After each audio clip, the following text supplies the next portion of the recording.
இன்னைக்கு game changer படம் எப்படி வரப்போகுது அப்படிங்கிற ஒரு சின்ன ஸ்டோரியை வந்து உங்ககிட்ட ஷேர் பண்ணலான்னு ஆசைப்படுறேன். அது மட்டும் இல்லாம சங்கர் கம்பேக் கொடுக்கறதுக்காக இந்த படத்துல மெனக்கெட்டு ஒரு சில விஷயங்களை வந்து பண்ணியிருக்கிறாரு. அது என்னன்னு தெரிஞ்சுக்கணும்னா இந்த வீடியோவை ஃபுல்லா பாருங்க. காதலன், ஜென்டில்மேன், அந்நியன், பாய்ஸ், இந்தியன், நண்பன், எந்திரன், 2.0 இந்த மாதிரி பல வெற்றி படங்களை கொடுத்து பிரம்மாண்டத்தோட உச்சிக்கே போன சங்கருக்கு விழுந்த மிகப்பெரிய சோகை என்னன்னா, இந்தியன் 2ங்கிற ஒரு படம் எடுத்தனால தான். அவருக்கு மேல வரிசையா வந்து விமர்சனங்கள் விழுந்தது அந்த இந்தியன் 2னால தான்.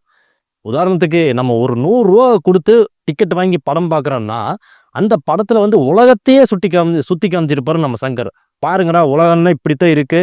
மத்த நாட்டுல கல்ச்சர் இப்படித்தான் இருக்கு. மத்த நாட்டுல லொகேஷன் இப்படித்தான் இருக்குது. பாட்டுல பிரம்மாண்டம் இந்த மாதிரி எல்லாம் நம்மளால படம் எடுக்க முடியும். இந்திய சினிமாவும் ஹாலிவுட்டுக்கு இணையா படம் எடுக்க முடியும்னு ப்ரூவ் பண்ணதும் நம்ம சங்கர் தான். அப்படி இருந்த சங்கருக்கு இந்தியன் 2ல ஏன் இவ்வளோ அடி விழுந்தது?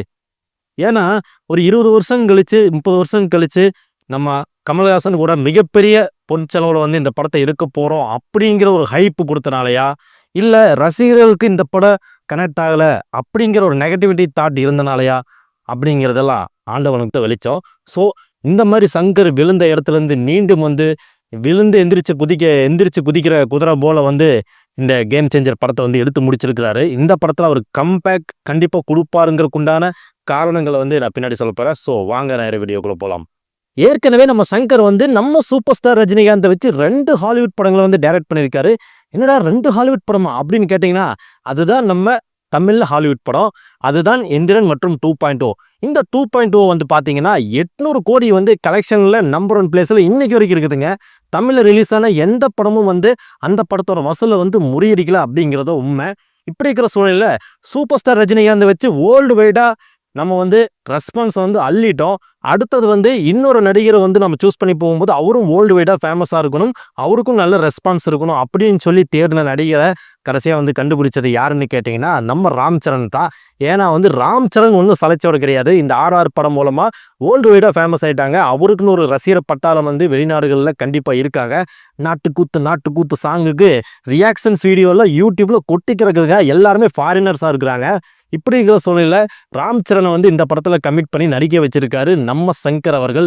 இதுதான் வந்து தொழில் யுத்தி ஐயாச்சாமி அப்படிங்கிற மாதிரி ராம் சரணை வந்து இந்த படத்தில் கமிட் பண்ணி பயங்கரமான முறையில் எடுத்திருக்காரு. என்னென்ன பண்ணியிருக்காருங்கிற யுத்தியை இப்போ சொல்ல போகிறேன். அதுக்கு முன்னால் இந்த படத்தில் யாரெல்லாம் நடிச்சிருக்காங்க அப்படின்னு நீங்கள் தெரிஞ்சுக்கிட்டா தானே இந்த படத்துக்கு உண்டான ஹைப்பு வந்து எகிரும். ஏஸ் யூசுவல் நம்ம ராம் சரண், கியாரா அத்வானி, மொரட்டு பீஸுங்க கியாரா அத்வானி. அதுக்கப்புறமா நம்ம சமுத்திரக்கனி நடிச்சிருக்காரு. அதுக்கப்புறமா இப்போதான் நம்ம வில்லன் வந்து என்ட்ரி கொடுக்குறாரு SJ சூர்யா. அதுக்கப்புறமா கிஷோர், வெண்ணிலா, அஞ்சலி, சுனில் இவங்கெல்லாம் வந்து இந்த படத்தில் வந்து நடிச்சிருக்காங்க. இப்போ இந்த கதை வந்து எப்படி இருக்க போகுதுன்னா, ஒரு அரசியல்வாதிக்கும் ஒரு IAS அதிகாரிக்கும் நடக்கிற மிகப்பெரிய உச்சகட்ட போர் தான் வந்து இந்த படத்தோட கதையா. ரொம்ப த்ரில்லா போதாம். ஏன்னா ஒரு IAS அதிகாரி, ஒரு நேர்மையான அதிகாரி, அவருக்கு வந்து குடைஞ்சல் கொடுக்குற அரசியல்வாதி, இப்படி ஒரு கதைக்களத்தை மையமாக கொண்டு தான் போகுது.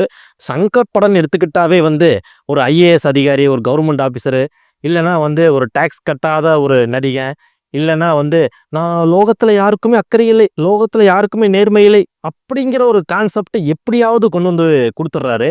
அப்படி இருக்கிற சங்கருக்கு வந்து நம்மெல்லாம் வந்து சொல்ல வேண்டிய ஒரே விஷயம் என்னென்னா வந்து கொஞ்சம் மாற்றி இருக்கலாமே. எப்பவுமே வந்து நேர்மையாக இருக்கணும், கண்ணியமாக இருக்கணும், உண்மையாக இருக்கணும் அப்படிங்கிற ஒரு பாணியிலே போகாமல் ஒரு கமர்ஷியல் படமாக எடுக்கலாம். கமர்ஷியலில் எவ்வளவோ கதைகள் இருக்குது.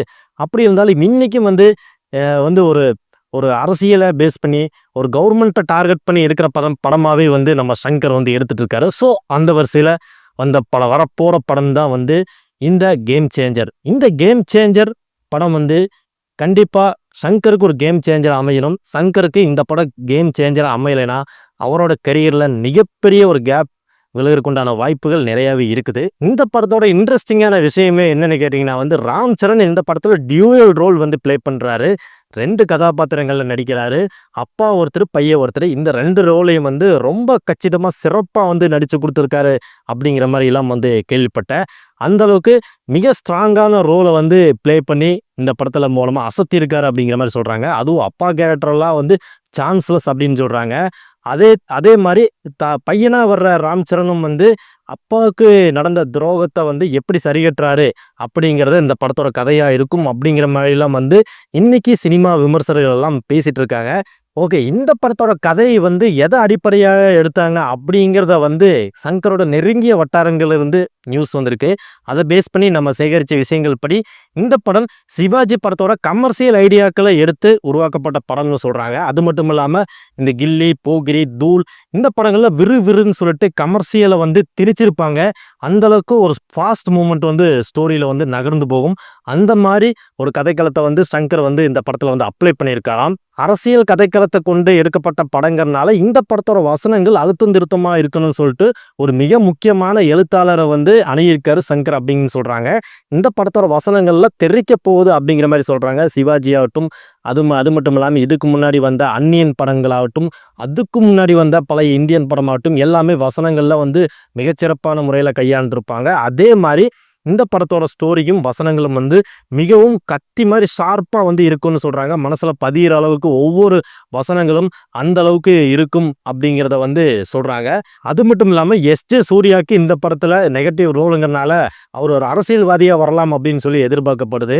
ஏன்னா அரசியல்வாதியாக வந்து எஸ்ஜே சூர்யாவை பார்க்கும்போது வேற லெவலில் இருக்கும். அவர் வந்து எந்த கதாபாத்திரம் எடுத்தாலும் அந்த கதாபாத்திரமாகவே மாறி நடிக்க ஆரம்பிச்சிருவார்.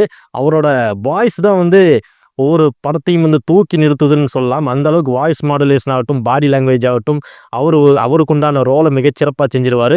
அதுவும் சங்கர் படத்தில் எஸ்ஜே சூர்யா வரனால கண்டிப்பாக இந்த படத்துக்கு மிகப்பெரிய பேக் போனாக வந்து எஸ்ஜே சூர்யா இருக்க போகிறாரு அப்படிங்கிறது நம்மளுக்கு தெளிவாக தெரியுது. இன்னொரு இன்ட்ரெஸ்டிங்கான விஷயம் வந்து இந்த படத்தில் இருக்குது. ராம் சரணுக்கும் எஸ்ஜே சூர்யாவுக்கும் நடக்கிற கான்வர்சேஷன்லாம் பார்த்தீங்கன்னா மிக பிரம்மாண்டமாக இருக்க போகுதாம். அதே மாதிரி நம்மளுக்கெல்லாம் வந்து ஒரு ஹைப்பை கிளப்பி விடும். அந்த அளவுக்கு 2 பேர்த்துக்கு உண்டான ஸ்பீச் வந்து பவர்ஃபுல்லாக இருக்கும் அப்படிங்கிற மாதிரிலாம் வந்து ஒரு மிகப்பெரிய டைரக்டர் வந்து சொல்லியிருக்காரு. அவருக்கு வந்து இந்த ஸ்டோரி வந்து 100% நம்பிக்கை இருக்குது. இந்த படம் வந்து சங்கருக்கு தன்னை யாருன்னு திரும்ப ஒரு டைம் ப்ரூவ் பண்ணுற விதமாக வந்து இந்த படம் அமையும். ஏன்னா வந்து இந்தியன் 2வால் நெகட்டிவிட்டியாக வந்து அவரை வந்து ரொம்பவே வந்து அழுத்தம் கொடுத்து அவரை வந்து ரொம்பவே ஃபோர்ஸ் பண்ணி கீழே தள்ளிட்டாங்க. ஆனால் கண்டிப்பாக அவர் வந்து கீழெல்லாம் டவுனாகலாம் இருந்துட மாட்டார். அவர் யாருங்கிறத இந்த படத்தில் ப்ரூவ் பண்ணுவார் அப்படிங்கிற மாதிரிலாம் வந்து ஒரு டைரக்டர் வந்து பேட்டி கொடுத்துருக்காரு. யூடியூப்லேயும் இருக்குது, நீங்கள் வேணால் போய் பாருங்கள். ஸோ இந்த அளவுக்கு இந்த படத்துக்கு உண்டான ஹைப்பு வந்து எகிரிட்டு இருக்கு. ஏன்னா சங்கர் கண்டிப்பாக இந்த படத்தில் ஜெயிச்சே ஆகணும். சங்கர் ஒரு நல்ல வேலை பண்ணாருங்க. என்ன பண்ணார் தெரியுங்களா? அனிருத்துக்கிட்ட இந்த படத்தை கொடுத்துருந்தாருன்னு வைங்களேன், அனிருத் ஒரு மூடில் இருந்தானா நல்லா போட்டு பிரித்து எடுத்துருவான். ஆனால் கொஞ்சம் மூடு டவுனாக இருந்தானா இந்தியன் 2 மாதிரி போட்டு சொதப்பிடுவான். தமன் கிட்ட இந்த படத்தை வந்து கொடுத்துருக்காரு. தமன் வந்து பேக்ரவுண்ட் ஸ்கோர் ஆகட்டும், பாடல் ஆகட்டும் நல்லா வந்து பட்டாய் கிளப்பு. அப்படி தமன் வந்து இன்னும் வந்து அறியப்படாத ஒரு மியூசிக் டைரக்டர். அவருக்கு ஒரு ஃபேன் பேஸ் வந்து தெலுங்குல இருந்தாலும் ஆனால் இன்னமும் வந்து தமிழில் அவருக்கு உண்டான இடம் வந்து சரியாக வந்து கிடைக்கல. ஆனால் இந்த படம் மூலமாக சங்கரோட படங்கள்னால இன்னும் வந்து அதிக அளவில் ரீச் ஆவார் அப்படிங்கிறதுல எந்த சந்தேகமும் கிடையாது. அவரோட பேக்ரவுண்ட் ஸ்கோருக்கு வந்து நான் அடிமை அப்படின்னு சொல்லலாம். அந்தளவுக்கு மியூசிக் வந்து குவாலிட்டியாகவும் பக்காவாகவும் கொடுப்பாரு. ஸோ இந்த டைம் சங்கர் வந்து ஒரு கிரேட்டான சாய்ஸை வந்து சூஸ் பண்ணியிருக்காரு.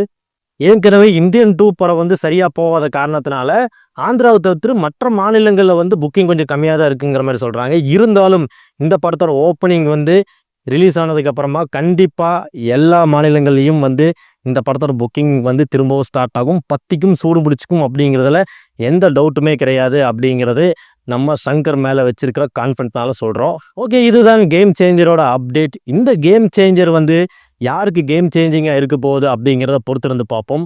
அது வந்து சங்கருக்கா இல்லை நம்ம நடிகர் ராம் சரணுக்கா அப்படிங்கிறத பொறுத்திருந்து பார்ப்போம். ஒருவேளை நம்மளுக்கே வந்து ஒரு கேம் சேஞ்சிங் மூமெண்ட்டாக கூட இருக்கலாம். ஸோ பொறுத்திருந்து பார்ப்போம். இந்த வீடியோ உங்களுக்கு பிடிச்சிருந்தா மறக்காமல் லைக் பண்ணுங்கள், ஷேர் பண்ணுங்கள், சப்ஸ்கிரைப் பண்ணுங்கள்.